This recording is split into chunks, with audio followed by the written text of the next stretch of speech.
నమస్తే, this is Mahaja. Welcome to YKTV special debate. ఏపీఎస్ఆర్టీసీలో ప్రైవేటీకరణ అంశం ఇప్పుడు తీవ్ర దుమారం రేపుతోంది. కొత్తగా ప్రవేశపెడుతున్న విద్యుత్ బస్సుల కొనుగోలు, వాటి నిర్వహణ వ్యవహారం వివాదానికి దారితీస్తుంది. ఎలక్ట్రిక్ బస్సుల నిర్వహణకు ప్రైవేటీకరణ తప్పదని సంస్థ చైర్మన్ కొనకళ్ళ నారాయణ చేసిన వ్యాఖ్యలపై ఆర్టీసీ ఉద్యోగులు తీవ్ర అభ్యంతరం వ్యక్తం చేస్తున్నారు. ఆర్టీసీ చైర్మన్ చేసిన వ్యాఖ్యలు సంస్థను దశల వారీగా ప్రైవేటు పరం చేసేందుకు కుట్రలు పన్నుతున్నారని ఉద్యోగ సంఘాలు ఆగ్రహం వ్యక్తం చేస్తున్నాయి. విద్యుత్ బస్సుల నిర్వహణ పేరుతో ఆర్టీసీకి చెందిన విలువైన ఆస్తులను ప్రైవేటు వ్యక్తుల చేతుల్లో పెట్టడాన్ని సంఘాలు తీవ్రంగా తప్పుబడుతున్నారు. ఈ క్రమంలో భారీ ఉద్యమం చేపట్టేందుకు సన్నాహాలు చేస్తున్నారు. ఈ వివాదం నేపథ్యంలో ఆర్టీసీని ఎట్టి పరిస్థితుల్లోనూ ప్రైవేటీకరణ చేయనీయమని ఆ సంస్థ చైర్మన్ కొనకళ్ళ నారాయణరావు స్పష్టం చేశారు. ఆర్టీసీని ప్రైవేటీకరణ చేస్తామని తాను చెప్పినట్టు జరుగుతున్న ప్రచారాన్ని ఆయన తీవ్రంగా ఖండించారు. మరోవైపు ఆర్టీసీ సంస్థ కూడా వివరణ ఇచ్చింది. ఎలక్ట్రిక్ బస్సుల వల్ల ఉద్యోగులకు ఎలాంటి నష్టం లేదని స్పష్టం చేసింది.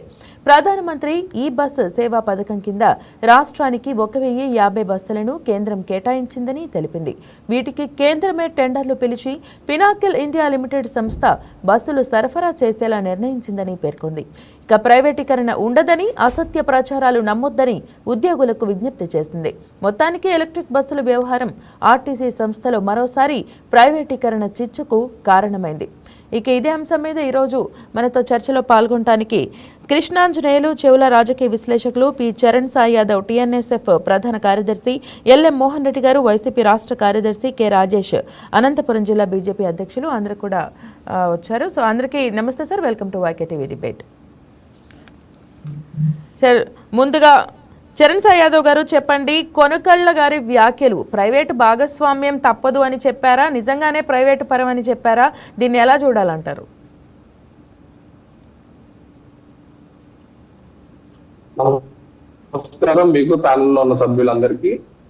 కొనకళ్ళ నారాయణ గారు అప్గ్రేడేషన్ జరుగుతుందని చెప్పారు. దాన్ని ఎప్పుడు తప్పుగా ప్రచారించే సాక్షి అటువంటి ప్రచారం చేసింది. దానికి ఆయన నిన్న కూడా మళ్ళీ ఇంకోసారి ప్రెస్ మీట్ పెట్టి అటువంటిది ఎక్కడా జరగడం లేదు, కేవలం అప్గ్రేడేషన్ జరుగుతా ఉంది.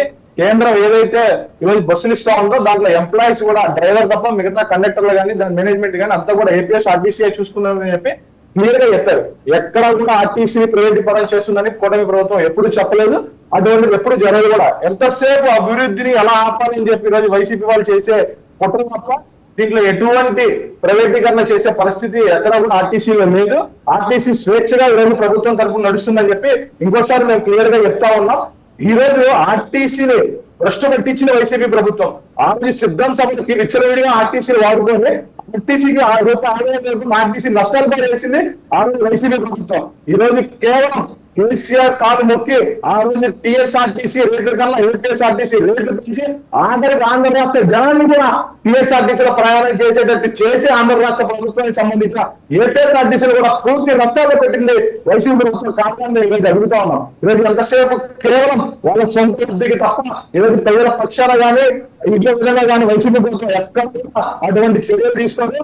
ఎంతసేపు కూడా ఈరోజు ప్రభుత్వం పైన ఎక్కడ బుర్ర చల్లాలన్న ఆలోచనలో ఉంటారు తప్ప ఆ ఆలోచనలో భాగమే ఈరోజు APSRTC ప్రైవేటీకరణ అని చెప్పి ఇటువంటి దుష్ప్రచారాలకు పాల్పడతా ఉన్నారు. అంతే తప్ప ఈరోజు ఆర్టీసీ ఎటువంటి పరిస్థితుల్లోనూ ప్రైవేట్ పరుల చేతులకు వెళ్ళదని చెప్పి మేము ధిక్కారంగా చెప్తా ఉన్నాం.